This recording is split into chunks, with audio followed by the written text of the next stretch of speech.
Makanya ketika kita tidak melakukan kegiatan kehidupan kita dengan ajaran Islam, yakinlah bahwa kita telah menggunakan ajaran syaitan.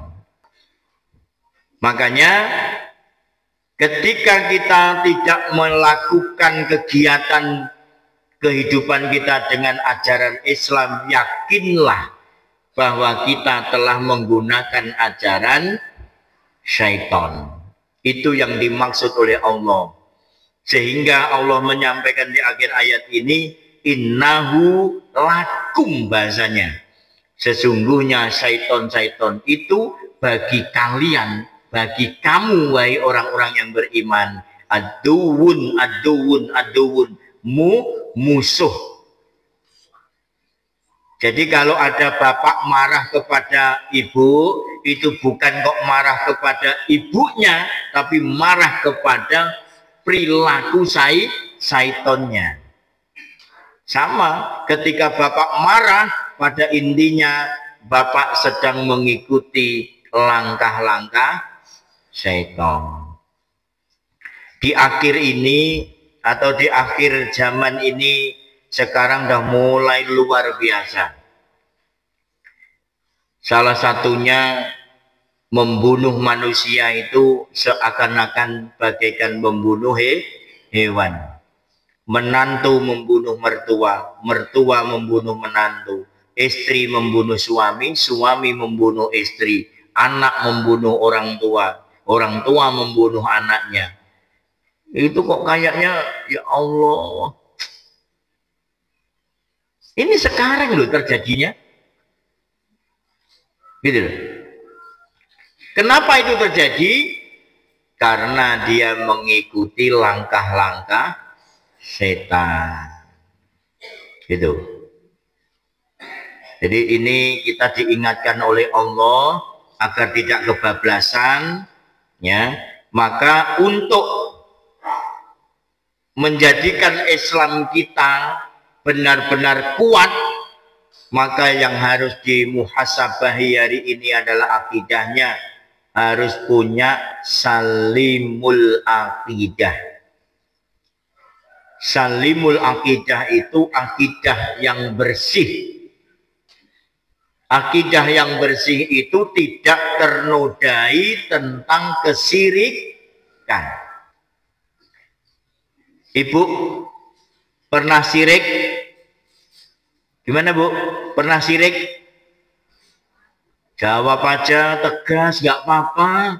Kan Roke Patid di situ. Jawab aja Bu, pernah syirik? Pernah gitu loh. Nggak apa-apa kok. Mumpung masih hidup ini, pernah syirik. Syirik itu adalah perbuatannya. Orangnya disebut musyrik. Kalau saya bilang, ibu pernah musyrik, biasanya nggak paham. Nggak pernah Pak. Masa hidup kok musyrik gitu ya. Ibu, saya kasih tahu.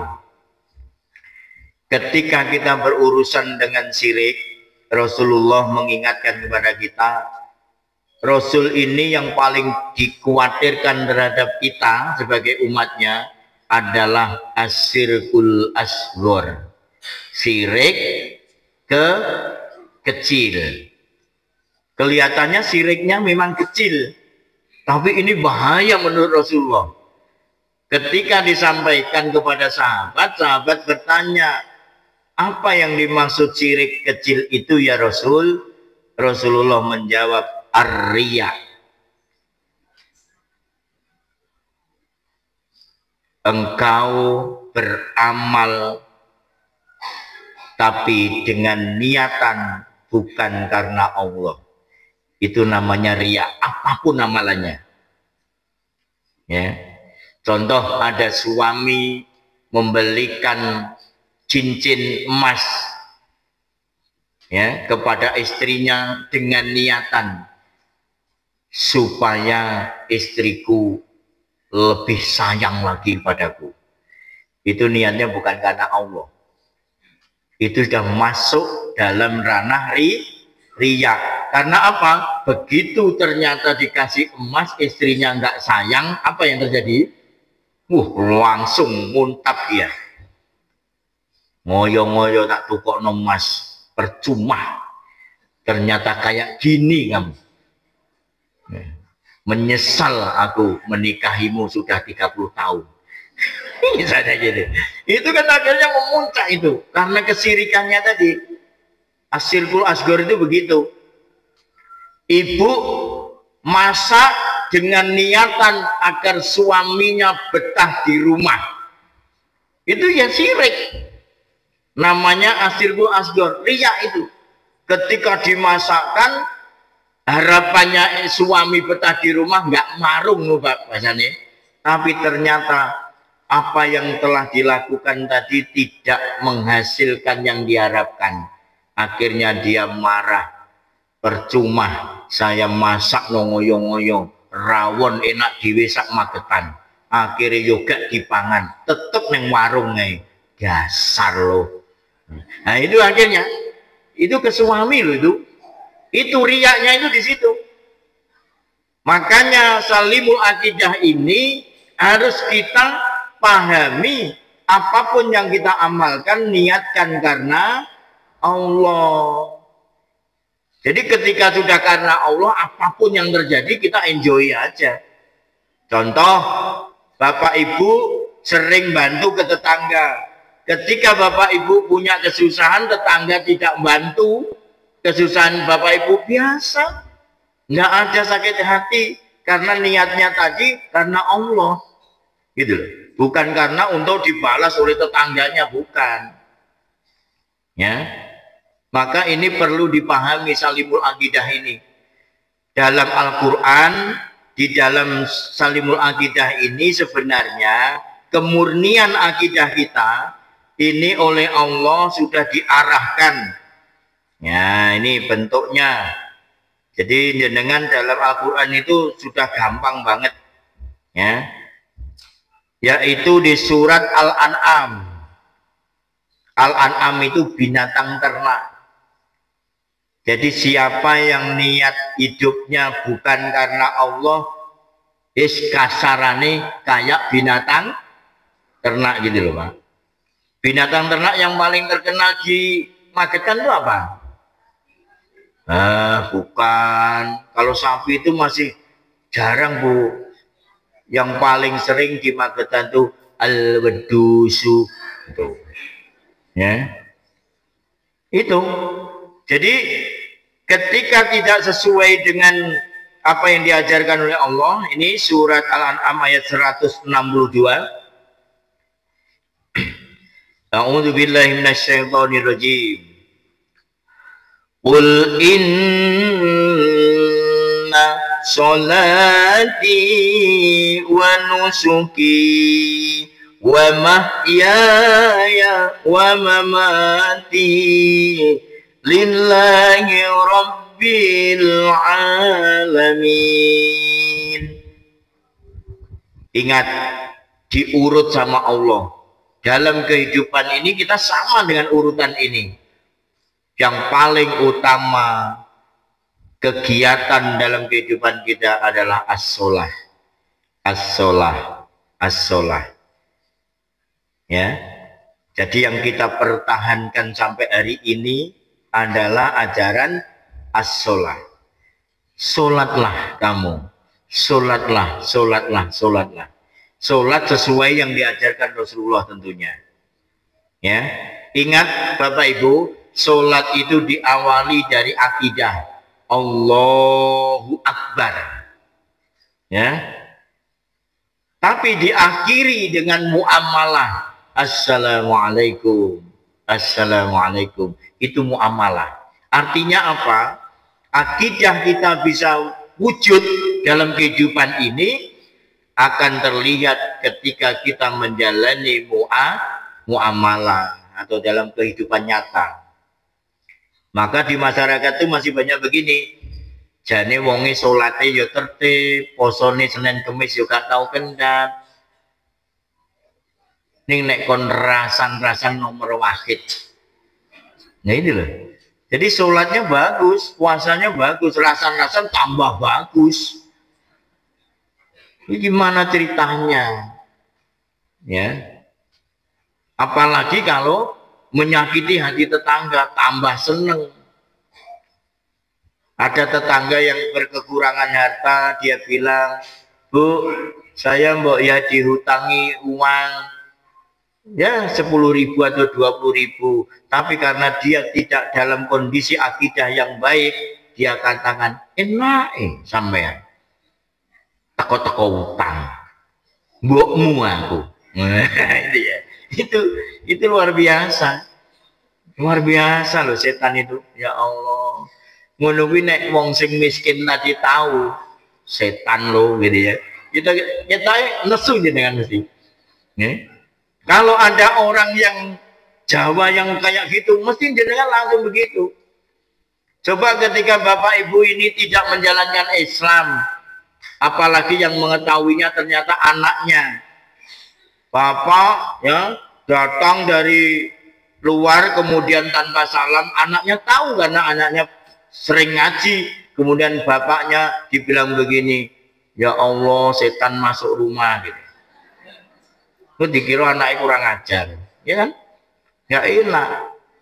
Maka bahasa-bahasa yang di Al-Quran ini kalau dimunculkan di kehidupan ini tidak enak, Pak. Ya, contoh aja yang sering saya sampaikan, innal ladzina kafaru sawa'un 'alaihim andartahum am lam tundirhum la yu'minun. Padahal bahasa Jawa ini apa? Dablek. Bahasa Arabnya apa dablek itu? Kafir sebenarnya. Tapi kalau bahasa Arab ini masuk ke kehidupan kita, wah parah, Pak. Pemeneh moro tuwo, Pak. Moro tuwo gak tahu ngekei ning cerewet, Pak. Salate jarang-jarang. Muga mantune tahu ngaji, tenggene jalan salak niki. Oh, kafir lu. Mana? Itu kan gak enak itu bahasa itu. Akhirnya orang Jawa sering mengatakan, waduh anakku ini diablek. Enak kalau dablek itu biasa. Tapi coba kalau dengan bahasa Arab, kafir.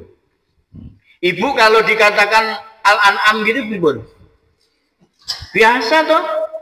Biasa, tapi jadi kayak waduh sih. Oh, parah. Tapi kalau waduh Kal-An'am seperti binatang ternak, Bibun tidak? Biasa. Tapi ketika dibawa ke kehidupan, waduh sih ini. Jadi masuk rumah tidak salam, langsung jenengan pakai bahasa Jawa, ngelak wes royoan. Oh, waduh sih. Naudzubillah min dzalik.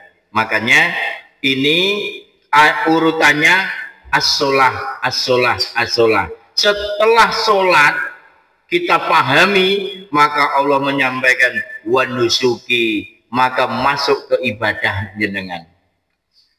Maka dalam agama kita setelah salimul akidah itu adalah sohihul ibadah. Ya Allah, jadi bahasanya sudah disusun kayak gitu. Salimul akidah, sohihul ibadah. Ibadah yang benar-benar sohih, ibadah yang benar. Nah ternyata untuk menjadi ibadah yang benar ini kita hanya diarahkan ini. Nah ini modelnya diarahkan kepada Rasul. Ya, pasti jenengan pernah dengar. Nah, bahasanya adalah solu kama ro'aitu muni usolli. Jadi seakan-akan pakai bahasa ini tapi itu untuk semuanya. Sholatlah kamu sebagaimana kamu melihat aku sholat, bahasanya Rasul. Artinya apa? Apapun ibadahmu ikuti caraku. Sebenarnya seperti itu. Apapun ibadahmu ikuti aku. Kalau kamu termasuk orang yang sholat, maka orang yang sholat itu pasti akan menjaga salimul akidahnya. Itu orang yang sholat itu nggak mungkin lah orang sholat kok rasan-rasan, itu nggak ada. Bu, di dalam kita menjalankan sholat itu ada rasan-rasan nggak? Bu, Ketika kita menjalani sholat ada rasan-rasan enggak? Tapi ketika selesai sholat kenapa itu dijalankan? Rasan-rasannya itu ajaran dari mana? Kan katanya kita menjalankan kehidupan ini sesuai ajaran sholat. Di sholat nggak ada rasan-rasan, tapi di dalam kehidupan banyak sekali rasan-rasan. Ya, ini di belakang ini ibu-ibu ada yang gremeng ini, saya tahu ini. Hati-hati. Ya, saya tahu. Ya, saya jadi BCI sama Roket Matit ini. Kalau wongi kudu ngireng, Mak. Ket maui anu sampean ya, Pak. Tapi saya tidak ini ya, ya Allah. Saya tahu sudah tadi saya sampaikan apa? Saya lihat beliau, tapi nggak merasa beliau. Makanya saya langsung dikasih tahu sama Roket Matit. Kalau Pak Wongi kudu ngireng. Ya Allah. Sehingga as-sholah ibadah kemudian diurut sama Rasul. Nah ini ya, kalau sudah as-sholah kemudian wanusuki wa mahyaya, semua tadi harus kamu lakukan dalam kehidupan. Kenapa? Wa mama mati, karena terakhir semuanya akan mati. Makanya hari ini yang hadir bersiap-siaplah, ada jemputan datang ke rumah. Kita enak ini. Saya sering sampaikan ayat Allah itu ada dua. Yang satu qauliyah itu Al-Quran 30 juz. Yang kedua adalah kauniyah yaitu Rasulullah Muhammad Sallallahu Alaihi Wasallam. Rasul itu dalam sejarah lahir hari Senin, wafat hari Senin. Kalau kita disamakan dengan Rasul, maka yang lahirnya hari Ahad ini insya Allah nanti jam 10.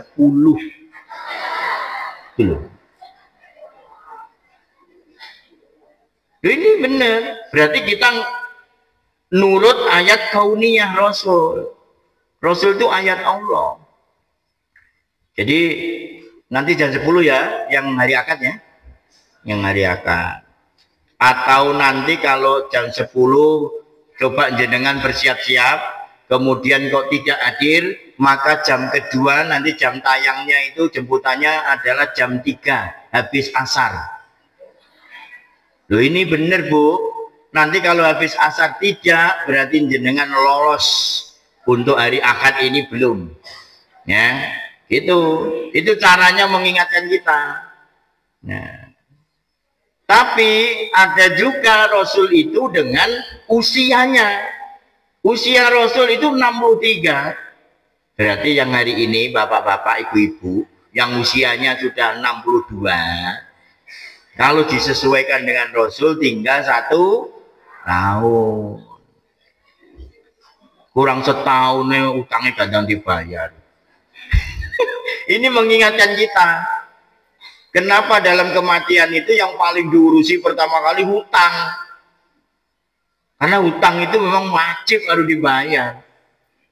Apalagi tadi kita diingatkan oleh adik kita, awal-awal kita sedang duduk menata kursi ini atau duduk di kursi masing-masing, sudah disampaikan oleh Allah, wailul lil mutaffifin, wailul lil mutaffifin, wailul lil mutaffifin. Celakalah orang-orang yang curang dalam timbangan. Nah, timbangan yang dimaksud memang secara harfiahnya seakan-akan timbangan jual beli. Padahal kehidupan kita hari ini juga bertransaksi jual beli dengan Allah. Kita menjual ibadah kita, Allah membelinya nanti yang paling mahal dengan surga. Gitu loh. Jadi ini kita sedang bertransaksi dengan Allah. Makanya nanti ada satu kajian itu di tempat lain, siapa yang hadir pertama kali itu ada apa istilahnya door prize. Itu di tempat lain. Di sini kan enggak. Siapa yang hadir pertama kali boleh mengambil minuman pertama kali.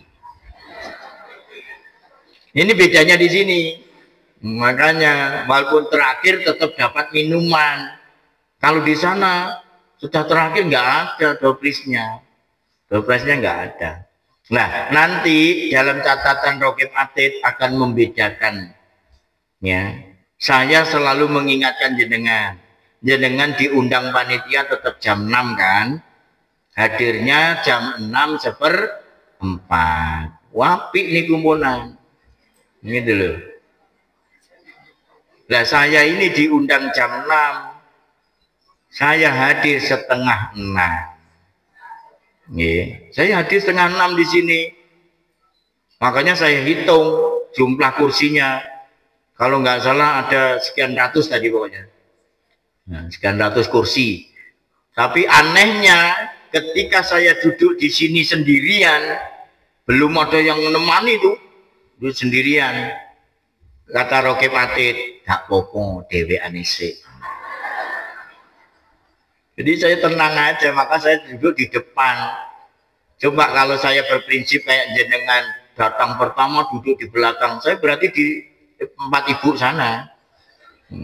Makanya ini wajib saya sampaikan, ketika as-sholah, ibadah, hidup dan matimu untuk Allah, itulah namanya salimul aqidah.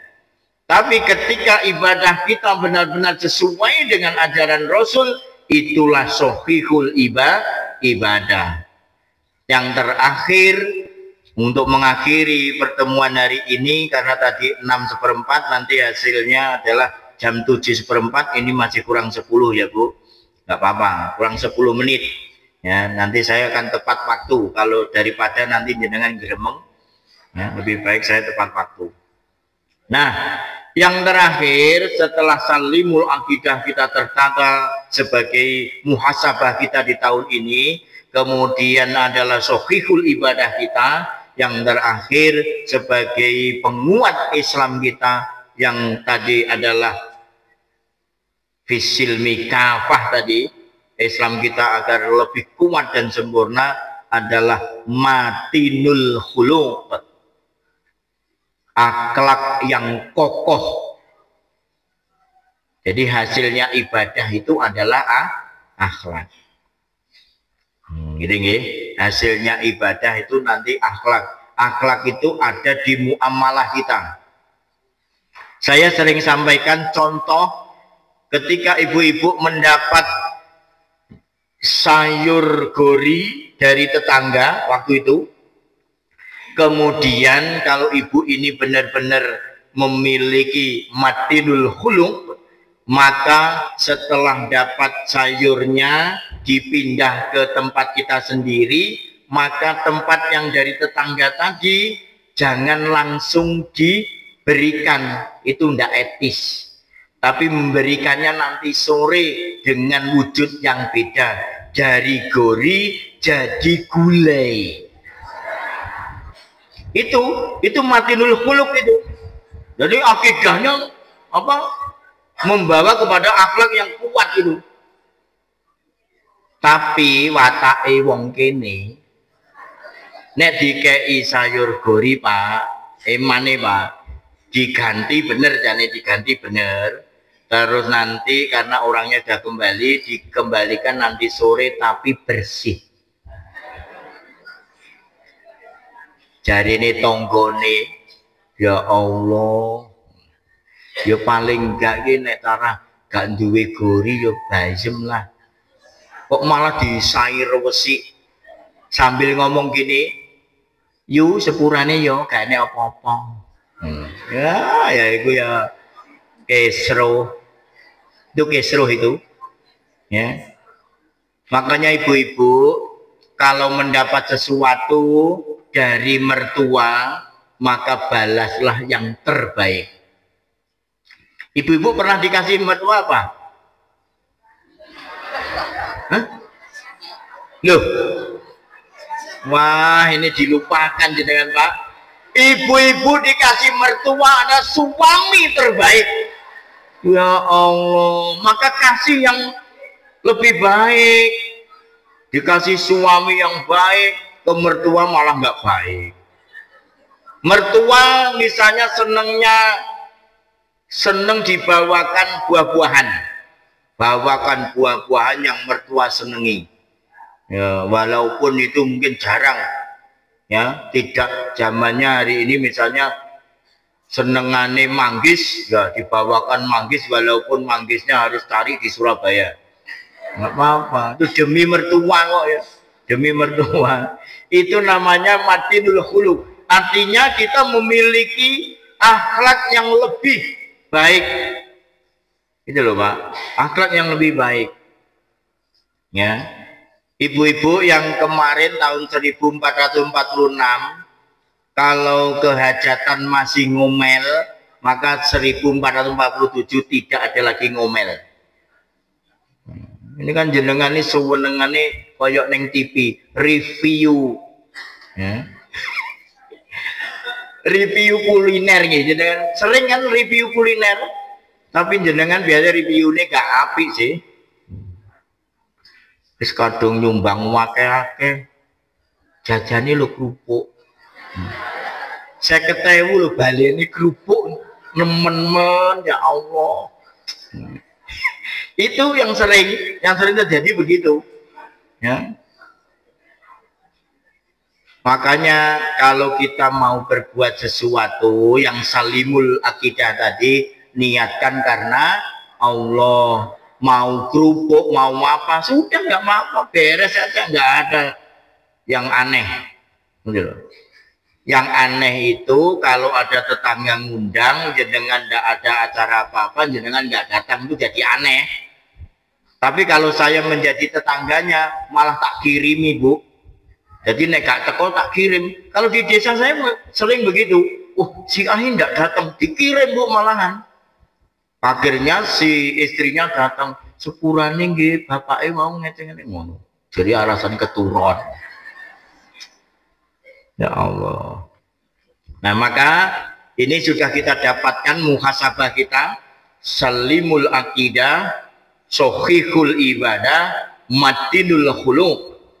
Sekaligus mengingatkan kepada kita bahwa apapun yang kita kerjakan amaliyah di dunia ini tidak ada artinya ketika tidak diniatkan karena Allah Subhanahu wa ta'ala. Termasuk kajian kita ini niatkan karena Allah, setelah kajian lakukan sesuai dengan petunjuk Allah, ya, lakukan sesuai dengan petunjuk Allah. Saya yakin siapa yang setelah kajian ini tidak menjalankan apa yang saya sampaikan karena Allah, maka bersiap-siaplah hidup sengsara dunia akhirat. Na'udzubillah min dzalik. Saya kira cukup hari ini.